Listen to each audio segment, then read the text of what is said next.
1 தெசலோனிக்கேயர் புஸ்தகம் 4ஆம் அதிகாரம் 3வது வசனம். நீங்கள் பரிசுத்தமுள்ளவர்களாக வேண்டும் என்பதே நீங்கள் பரிசுத்தமுள்ளவர்களாக ஆக வேண்டும் என்பதே தேவனுடைய சித்தமாயிருக்கிறது. தேவனுடைய சித்தமாய் இருக்கிறது. பரலோகத்துக்கு போகணும்னா நம்ம பரிசுத்தம் ஒவ்வொரு நாள் வாழ வேண்டும்.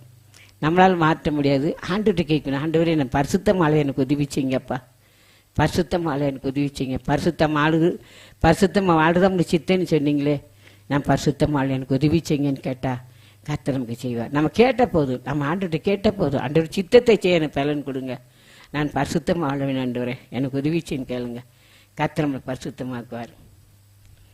அது மாத்திரம் இல்லை, அதை 7வது வசனம் வாசித்து பாருங்க. 1 தெசலோனிக்கேயர் புஸ்தகம் 4ஆம் அதிகாரம் 7வது வசனம்.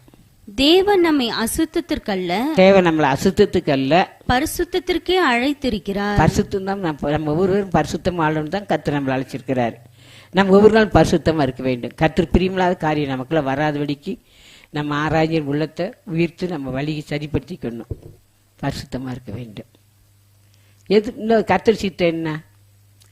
1 தீமோத்தேயு புஸ்தகம் 2ஆம் அதிகாரம் 4வது வசனம்.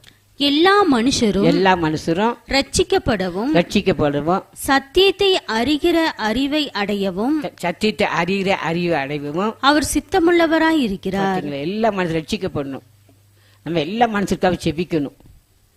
எல்லா மனுஷரும் ரட்சிக்கப்படவும் சத்தியத்தை அறிகிற அறிவு அடைவும் தான் கர்த்தர் சித்தமுள்ளவராக இருக்கிறார். எல்லாரும் சத்தியத்தை அறிந்து கொள்ள வேண்டும். ஒருத்தர் கூட சத்தியத்தை அறியாமல் இருக்கக்கூடாது.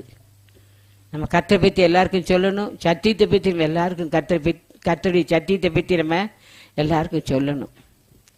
எல்லா மனிதரும் ரட்சிக்கப்படும். கர்த்தர் சத்தியத்தை அறிதான். கர்த்தர் எப்படி இருக்கிறாரா? சித்தமுள்ளவராக இருக்கிறார். கர்த்தரை பற்றி சொல்லணும், அவங்களுக்கு சத்தியத்தை சொல்லணும். சத்தியத்தை அறிந்து கொள்றதுக்கு நம்ம அவங்களுக்காக நம்ம செபிக்கணும். அதுதான் கர்த்தர் சித்தமுள்ளவர் இருக்கிறார்.